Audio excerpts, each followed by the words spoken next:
내 몸을 지키는 건강한 실천 TV홈닥터 더 나은 클리닉. 살랑살랑 봄바람이 마냥 반갑지만은 않습니다. 바로 미세먼지와 황사 때문인데요. 이 먼지바람이 건강을 위협하고 있다는 사실 여러분 알고 계셨나요?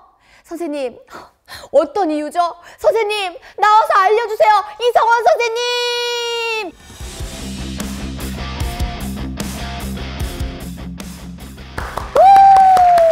또 이렇게 시즌4로 다시 찾아뵙게 됐는데 네. 오랜만에 또 MC로서 제 재량이 좀 괜찮아진 것 같습니까? 아, 네. 아주 훌륭하십니다. 아유, 감사합니다. 다 선생님 덕분입니다, 선생님. 또 그래서 제가 우리 시청자분들의 궁금증을 모아 왔거든요. 이 봄철 미세먼지와 황사, 우리 건강과 밀접한 관련이 있다고 들었는데 어떤 것 때문일까요? 황사는 사실 오래 전부터 나타났던 현상입니다. 그런데 요즘 더 문제가 되는 이유는 황사가 올 때 산업화된 지역을 거치면서 황사 속에 포함된 규소, 납, 카드뮴, 니켈, 크롬 등의 중금속 농도가 증가했기 때문입니다. 미세먼지는 우리 눈에 보이지 않는 지름 10마이크로미터 이하의 작은 입자 물질을 말합니다. 미세먼지는 대부분 인위적인 발생 원인으로 나타나고 연료 연소나 보일러나 자동차, 발전 시설 등의 배출 물질이 주요 발생 원인입니다.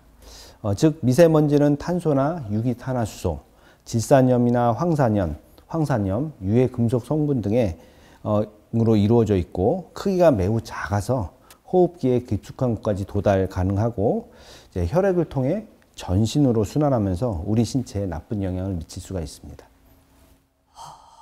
이렇게 두 가지를 들었는데 네. 정말 우리 건강에 해롭다는 생각이 확실히 들거든요.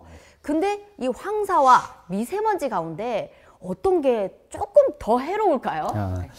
네, 사실 이제 황사와 미세먼지 모두 이제 우리 몸에 해로운 영향을 미칩니다.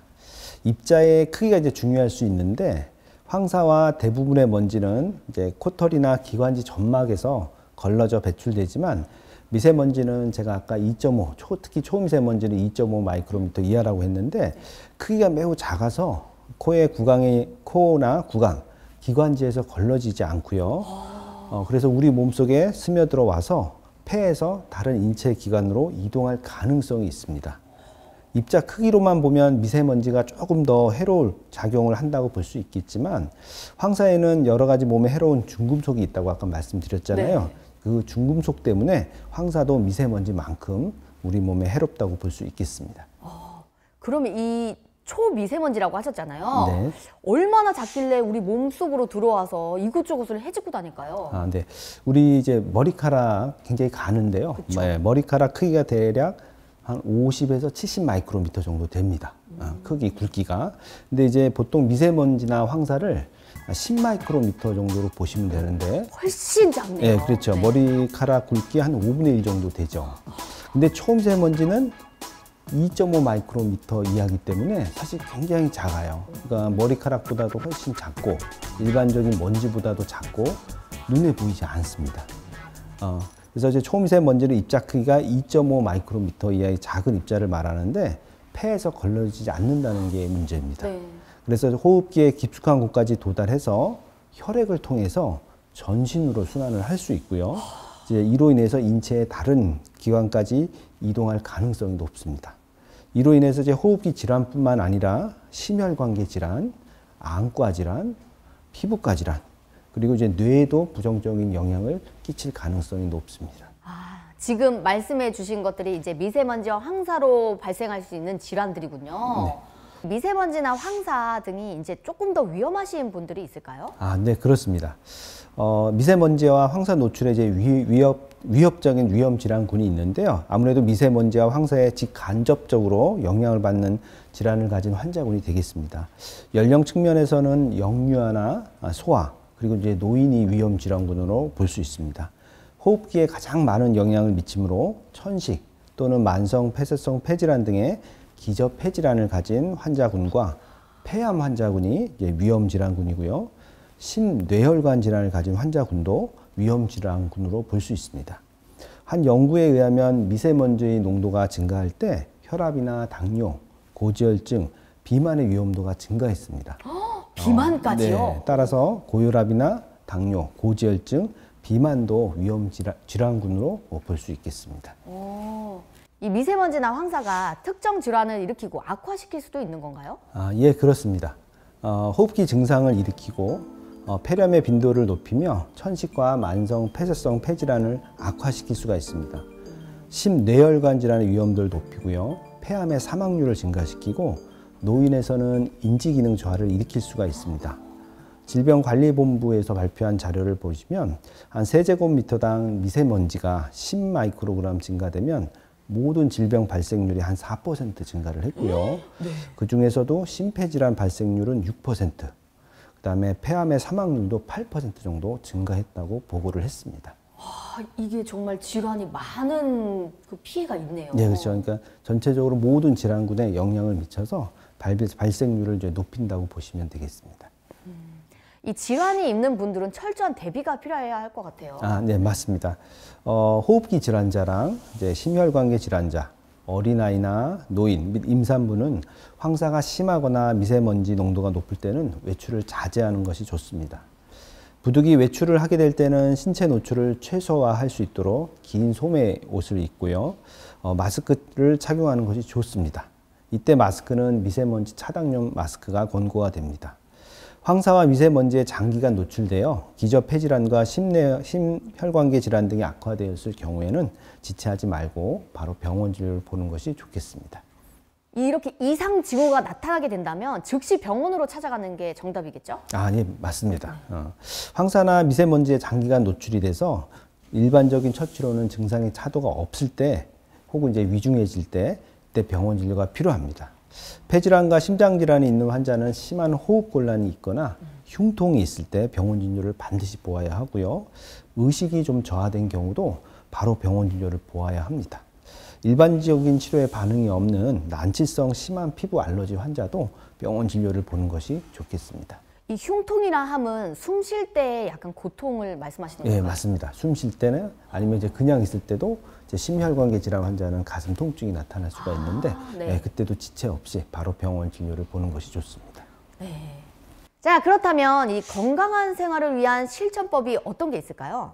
네, 일단 미세먼지 황사로부터 건강을 지키는 방법이 몇 가지 있는데요. 첫 번째로 이제 황사가 심하거나 미세먼지가 농도가 높을 때는 외출 자체를 자제합니다.